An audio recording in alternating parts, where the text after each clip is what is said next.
delighted to welcome the Gibraltar genius, Charlie McCann, ahead of what is, well, it's just ongoing, the great racing. But Royal Ascot starts tomorrow, and I guess the biggest subject of all is the weather, isn't it? Well, every horse race, the most important thing is the ground conditions, and they're expecting. Chris Tickles, the car of the course, said it was going to be a mix of between good and good to firm ground. But there is the possibility of showers. On the BBC website said showers for Tuesday, Wednesday, Thursday, but Chris Stickles suggested there's also the possibility of a thunderstorm, an isolated thunderstorm at any time, certainly during the first half of the week. So I think we all need to be aware of that. That is, obviously, it's paramount important, but at this moment in time, the ground looks like it's going to start. Chris Stickles, the clerk of the course, reported good to firm in places for day one of 5 fantastic days. It is the best weeks racing on the flat of the year. There's no question of that. I'm predominantly a jumps man, so something like the Grand National and the Cheltenham Festival would be superior for myself, but there's no question this is the best standard, best quality of flat racing we've had. And of course it comes on the back of French guineas, British guineas, and at the weekend the Irish guineas. And well, we didn't do bad with our guineas predictions when you think 12 to 1 winner, 14 to 1 second, 14 to 1 second, and a non-runner in the fillies race. But yeah, so let's hope for no resting on laurels. Let's go for Royal Ascot in day one tomorrow. Okay, let's talk about it. I think you're absolutely right, people. I mean, I looked at the forecast, showers. The weather's been fantastic in the south of England. So yeah, good to firm, you can imagine, but isolated showers. We're going to be talking to you as the week goes, so people can follow. Go on, highlights for Royal Ascot day one. What are you looking at? Day one, we have this horse in Batash who's running he's run 3 times at Royal Ascot, and he is undoubtedly the fastest horse. This is in the Group 1 King Stand Stakes, but he's never won.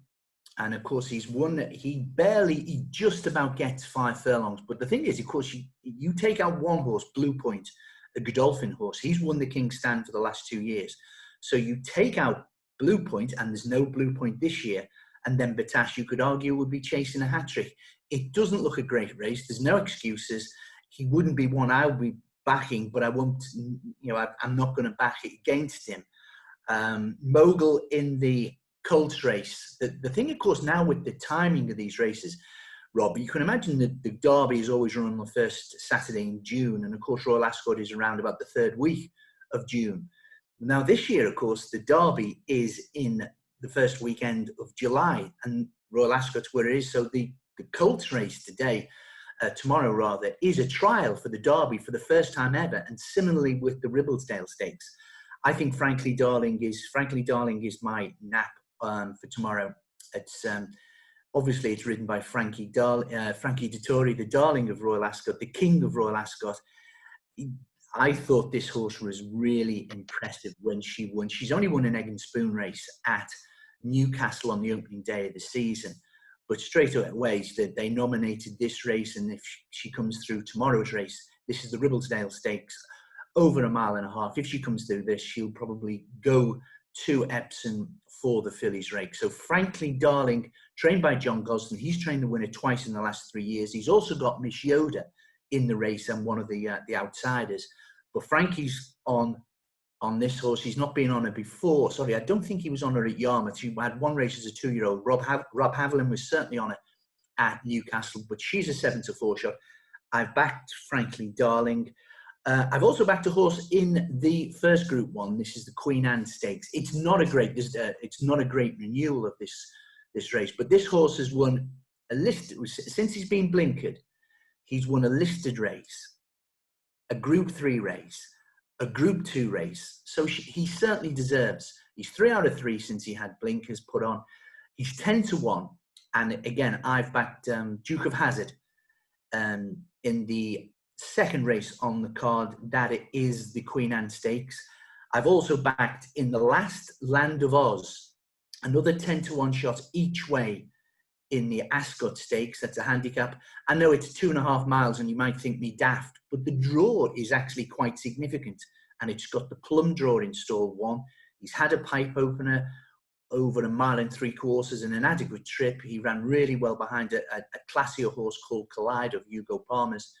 I think that will run a big race. And also Lavender's Blue in the Duchess of Cambridge Stakes, which is the penultimate race 6 on the card. Again, that's around about a 6 or 7 to 1 shot. Lavender's Blue for Amanda Perrett. Again, this is Jubiloso's in the field, and it's a shorter price. Now, I can't see how the Perrett horse should be a bigger price, seeing as how she beat her last time. I thought the Sun Chariot run was really good last back end. She didn't get the best of runs. That was a Group 1. This is back down to Group 2. And I think, again, this is a very, very fair price, around about 13 to 2. But my nap for day 1 of Royal Ascot is Frankly Darling, but I've also backed Duke of Hazard, Land of Oz, and Lavender's Blue. And maybe that's, all each way, Rob, they're all big prices. Lavender's Blue, Charlie, Lavender's Green. Lavender's Blue, let's go through them again. Lavender's Blue, Dukes of Hazard, Frankly Darling is your big nap, and Land of Oz. Charlie's going to be with us throughout Royal Ascot. Charlie, where can people follow you? Give us your website. It's charliemccann.co.uk. I've actually got a very strong opinion about one as well at Windsor, which is on the Tuesday's preview is already online. And of course, I take in all the races in that. There's a short price favourites in the opening race as well. So I've got recommendations for all the races there, but they will be my strongest opinion. But charliemccann.co.uk. Charlie, absolutely brilliant. We'll join you again tomorrow to have a look at Royal Ascot Day 2. Thanks a lot, mate. Take care.